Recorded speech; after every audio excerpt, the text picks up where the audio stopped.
Music. Welcome back, lovely ladies. If you want to become the woman of your dreams, make sure to hit that subscribe button and like this video and join our Patreon for even more exclusive content. Now let's dive into today's story. My name was Mike Grant, and I say was because that changed not so long ago. I was 20 years old, had 2 years of college completed, and was taking night classes to earn a degree in business to pay for school and have a bit of spending money. I worked days in an office, performing tasks that hovered somewhere between assistant and errand runner. I stood about 5 feet 7 inches tall, weighed around 140 pounds at most, and had soft brown hair with blue eyes. My features were fine-boned, and though I didn't think much of it at the time, it would soon matter a great deal. I worked under Valerie Hooper, a married woman in her 50s with 2 grown sons and a husband. She managed the office and organized events. She had a calm noon's manner that I respected. Valerie also had an eye for detail, especially when it came to appearances. One day a few weeks before Halloween, she announced a costume party at the office. She expected the usual fare, witches, zombies, maybe a superhero or two, but when I confessed I had no idea what to wear, Valerie gave me a long, thoughtful look and smiled. "You know," she said, "with your features you could go as Jen Benson, that actress who was so popular about 30 years ago. When she was younger she looked a lot like you if we found the right makeup and clothes. I bet you could look just like her." Her idea caught me off guard. Dressing as a woman, let alone a famous actress, was something I had never considered doing out in the open, yet Valerie seemed so sure, and there was no malice in her voice. She sounded genuinely enthusiastic. When I got home that night I mentioned it to my mother. I expected skepticism or concern. Instead I got approval. My mother, a practical and caring woman, simply not Ed. "Valerie might be right, Mike. Your sister Claire left a bunch of her old clothes here when she moved out last year. They're about your size. I can help you if you want. It might be fun to try something different." I told her I'd think about it, though deep down I had already decided. The truth was, this wasn't the first time I'd thought about dressing in women's clothes. Since I was young I'd been drawn to it. I tried on Claire's clothes and ceased it secret more times than I cared to admit, but I was always frustrated. My attempts felt clumsy, my makeup amateurish, and the mirror showed a distorted image, a parody rather than anything resembling the woman I kept imagining. My private struggles had gone on for years, leaving me unsettled and unhappy, always feeling as though something was out of reach. But now for the first time I had support. Valerie's suggestion had given me a plausible reason to try, and my mother's calm encouragement gave me permission. That night I watched TV on low volume, snacks in hand, as images of stylish young women scrolled across the screen. Instead of turning away from my old urges, I leaned into them. This time I wouldn't be alone. My mother's involvement made it feel possible, like perhaps I could present a convincing version of the image I had been chasing for so long. The next morning as I sipped my coffee I voiced my concerns to my mother. I worried how the people at work would react. Would they laugh at me, think I was odd, or worse? Her answer was simple: "If you're going to do it, be perfect," she said. "Don't give them any reason to laugh, just look the part so completely that they'll have no choice but to admire the effort." It was a bold plan, and it would require practice. She suggested I start dressing as a girl at home during evenings and weekends, learning how to walk, talk, and handle myself. If I practiced hard, by the time Halloween rolled around I would be confident and ready. Though nervous, I agreed this was my chance to do it right. On Saturday morning my mother gave me a hair removal cream and told me to use it everywhere below my eyebrows. Soon I was hairless from the neck down, and after a shower and a close shave my skin felt unusually smooth. It was strange but not unpleasant. My mother had laid out some of Claire's clothes in her old bedroom, now a guest room. I slipped in and took a deep breath before selecting a pair of lavender cotton panties. They fit snugly, and I could feel my heart racing as I pulled on pantyhose. The sensation of nylon against bare, smooth skin was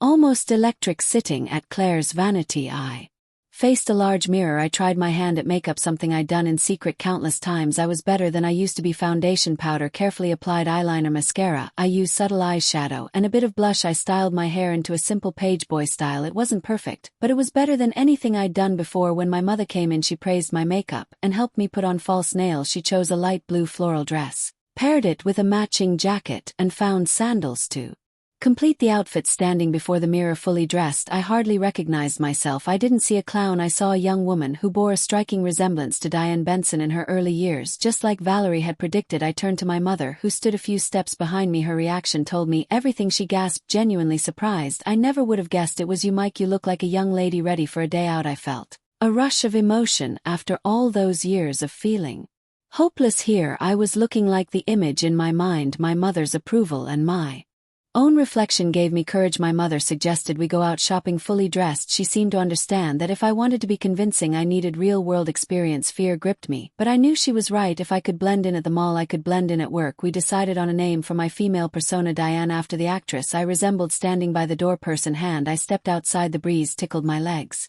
reminding me of my outfit. The slight discomfort of heels kept my Posture straight, each step felt different. We drove to the mall, and as I followed my mother through the parking lot I focused on her posture and gestures mimicking her movements. It helped me settle into my role in the LA department. I watched as she selected panties and bras for me. We chose several that fit my new figure. In the junior department we picked out skirts, dresses, and a few suits appropriate for work. In the shoe department I tried on a pair of beige flats. Each purchase made it feel more real. At lunch nobody stared. I was just another young woman having lunch with her mother. After eating we went to a salon. My mother insisted on it, and before I could protest I found myself sitting in a chair as the stylist examined my hair and face. She decided to lighten my hair, shape it, and give me a soft feminine cut. Another attendant did my nails and pierced my ears. When I saw the results in the mirror I barely recognized the person. Looking back she looked confident, poised. I felt a sense of calm. Back home I moved into Claire's old room and arranged my new clothes neatly. At dinner my mother treated the situation as normal. That evening she relaxed in flannels. I wore a nightgown and robe. We watched television together,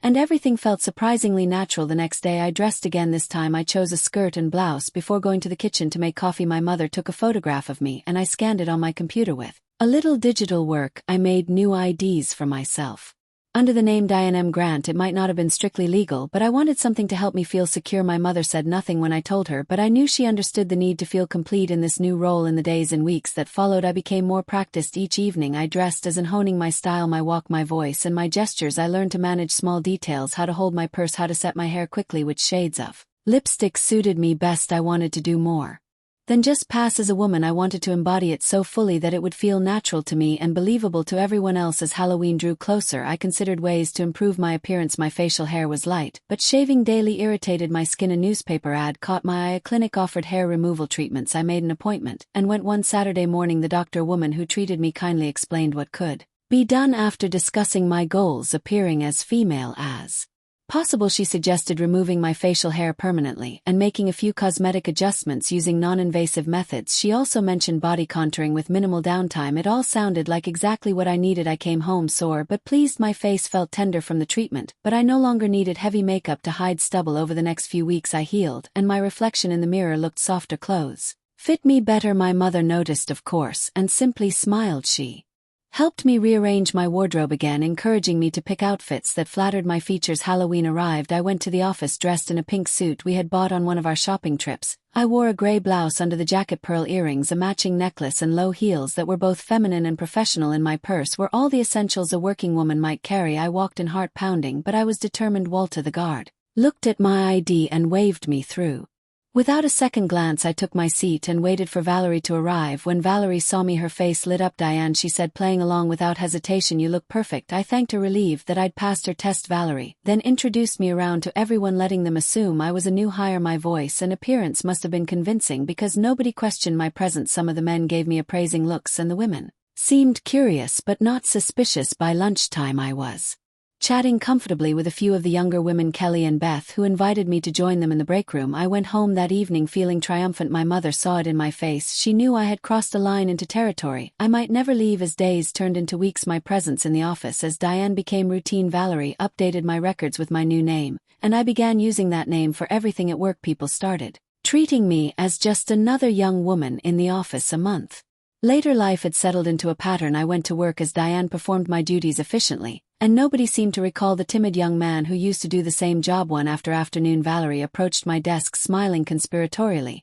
I'm having a little gathering at my home by the river this weekend, she said. Would you like to come? Kelly will be there. Just something casual. I agreed, not knowing what to expect. Valerie's family home was comfortable and warm. Kelly was there when I arrived, and so were Valerie's husband and two adult sons. Both sons were tall and broad-shouldered, a bit older than me, mid-20s. Mike, the younger one, had green eyes and a gentle but confident manner. Douglas, the older, was charming in his own way, but Mike gravitated towards me immediately. I had not considered romance. All these changes were about my appearance and social role, not relationships yet. Here I was dressed in a tan floral summer dress with a short-sleeved jacket, feeling more like myself than I ever had, and noticing Mike's interest throughout the afternoon. We talked. He asked me about my job, my interests, and we found that we shared a sense of humor and a love of the outdoors. He often glanced at me in a way that made my cheeks warm. I caught sight of Valerie smiling knowingly. It occurred to me that this gathering was no coincidence. Later, Mike asked if I'd like to walk by the water. I Agreed. There was a gentle hush to the riverbank as we strolled. He paused, turned to me, and smiled. It was just a brief moment, a gentle closeness. He reached for my hand. My heart raced, but I did not pull away. Instead, I let myself enjoy the feeling of being seen and appreciated. As a woman back home, my mother noticed my mood. I confessed that I'd met someone interesting. She encouraged me to take things slowly and keep in mind what I wanted in life. I had to consider honesty. If Mike and I grew closer, what would happen if he found out about my history? I had avoided deep relationships because I never knew how to explain myself, but now it seemed unavoidable. Mike asked me out the following week. We went to a quiet restaurant, and he was attentive, kind, and respectful. After dinner, he drove me home and walked me to the door. He seemed a bit nervous and asked if he could see me again. I said yes. We dated a few times, nothing elaborate. Dinners, movies, walks in the park. Each time we learned a bit more about each other's preferences and dreams. He mentioned his mother's approval of me, which made me smile. As our relationship deepened, I knew I would have to be honest with him about my past. I couldn't present him with a facade forever. My mother and Valerie both encouraged me. Valerie insisted that honesty would be necessary if we hoped to build something lasting. My mother, ever practical, said it was better he find out from me directly, rather than piece it together some other way. The day finally came. About 4 months after Halloween, Mike and Valerie came to my home for dinner. After the meal, we sat in the living room, and my mother found a reason to leave us alone. I took a deep breath, knowing this would be one of the most difficult conversations of my life. There was no easy way to do it. I told Mike that I had been working at the company longer than he thought, that I hadn't always presented myself as Diane. He frowned, confused. I carefully explained that I had been raised and known as Mike Grant, the man he had never met face to face, and that I had changed my name and appearance to live as Diane. Mike looked stunned. I saw him wrestling with the realization. My heart pounded, fearing his rejection or worse, anger.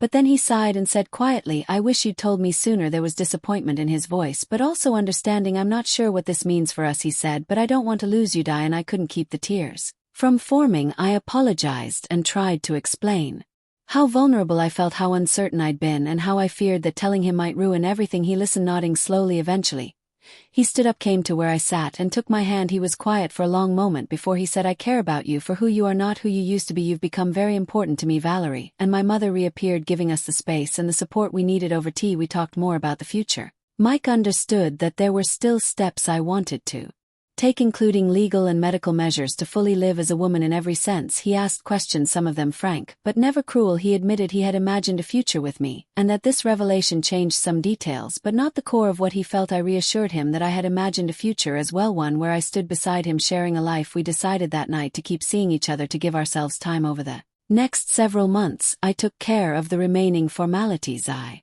moved forward with whatever medical and legal steps were available to make Diane's identity official and permanent. Mike supported me.